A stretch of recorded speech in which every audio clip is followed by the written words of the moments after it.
You ask Tiger to solve. This deals with linear equations with one unknown. The final result is a equals -13. Let's solve it step by step. Simplify the expression. Expand the parentheses. Simplify the arithmetic.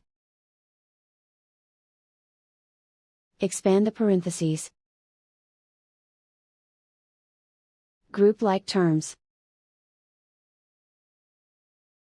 Simplify the arithmetic.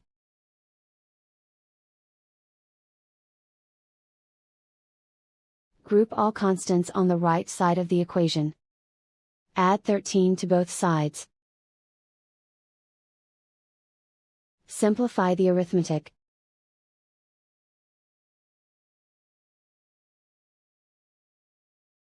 Convert the a into a positive number. Multiply both sides by -1. Remove the ones.